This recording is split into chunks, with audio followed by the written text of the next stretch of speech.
చాలా విస్తృతమైనటువంటి అక్కడ తిరిగారు చేశారు. దాని మీద చాలా అవినీతి జరిగింది భారీగా, మీరు చాలాసార్లు చెప్పారు.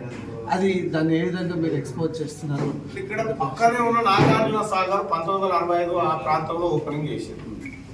అది కట్టి 50 ఏళ్ళు అయింది అటు ఇటు. అది చెక్కు చెదరలే. కేసీఆర్ కట్టిన కాళేశ్వరం 4 ఏళ్ళకి కుప్పకూలింది. అంటే కేసీఆర్ పనితనము, కాంగ్రెస్ పార్టీ పనితనం, ఈ రెండింటితో కంపేర్ చేసుకొని చూడవచ్చు. 100% కాళేశ్వరం మొదటి పునాది రాయి వేసిన రోజే క్లియర్ గా అక్కడికి పోయి చెప్పడం జరిగింది. కేసీఆర్ ఏమన్నాడంటే ఈ కాళేశ్వరం మనల్ని అందరినీ రక్షిస్తుందని చెప్పిండు. నేను చెప్పినా ఇది మనల్ని రక్షించదురా, దీన్ని మనం రక్షించాలని చెప్పిన. ఇవాళ అదే పరిస్థితి వచ్చింది 4 ఏళ్ళకి. కాబట్టి కాళేశ్వరంలో జరిగిందంతా పూర్తి అవినీతే.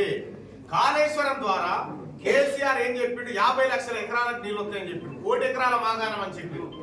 నేనేమంటా ఉన్నా, కాళేశ్వరం కెపాసిటీ ఎంత, ఒకవేళ నిజంగా ప్రాజెక్ట్ ఉండి చేసినా కూడా కాళేశ్వరం కెపాసిటీ ఎంత, 200 టీఎంసీలే అనుకున్నా కూడా ఒక టీఎంసీతోని 6000 ఎకరాలు పారుతుందని శ్రీకృష్ణ కమిటీకి టీఆర్ఎస్ పార్టీ ఇచ్చింది రిపోర్ట్. అది సో 200 ఎకరాలకు ఎంత కావాలి, 12 లక్షల ఎకరాలే కావాలి, 1 కోటి ఎకరాల మాగాణం ఏది మరి?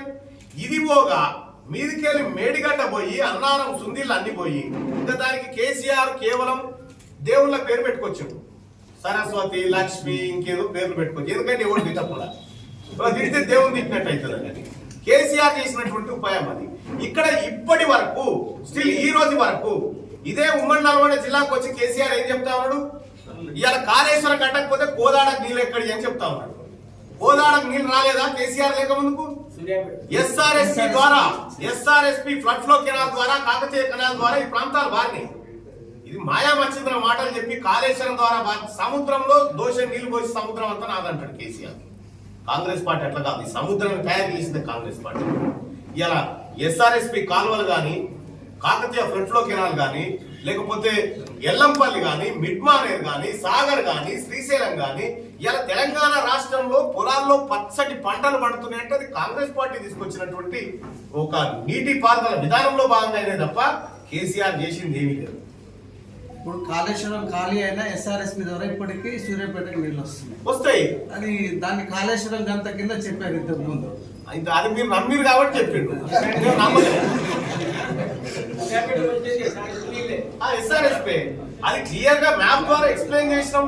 ఆ రోజు కేసీఆర్ పవర్ పాయింట్ ప్రెజెంటేషన్ పెట్టినప్పుడు కౌంటర్ పవర్ పాయింట్ ప్రెజెంటేషన్ నేనే రాసిన. ఆ రోజు నేను రాసిన దాంట్లో కాళ్ళకాడి నీళ్లు నెత్తికాడికి తెచ్చి నెత్తికాడికి కాళ్ళకాడికి ఇచ్చి పెట్టడమే కాళేశ్వరం అని తెలిసినాం. దాంట్లో ఇది ఎత్తిపోతారా కాదు తిప్పిపోతారా అని చెప్పినాం. సో ఆ రకంగా కాళేశ్వరం కాదు, కేసీఆర్ ఏ పని చేసినా ఎంత వస్తుంది, ఎప్పుడు వస్తుంది, ఏడొస్తుంది, ఈ 3 పాయింట్ల మీద నడిచింది ఆయన పని. ఖర్చుతో కూడుకుంది.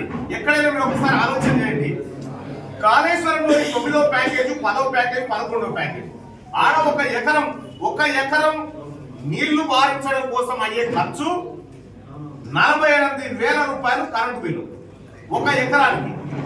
ఒక ఎకరం పంట పండిస్తే మిర్యాలగూడ ప్రాంతంలో వరి బాగా పండిస్తారు, నీళ్లు ఎక్కువనే కదా, ఒక ఎకరానికి ఎంత లాభం వస్తుందో ఒకసారి చెప్పండి. 20,000 వేసుకో, 20,000 పంట వస్తుంటే 48,000 కరెంటు బిల్లు కట్టడం ఎవడన్నా? కరెంటు బిల్లే ఓన్లీ. ఇది కేసీఆర్ కారణ ప్రాజెక్ట్.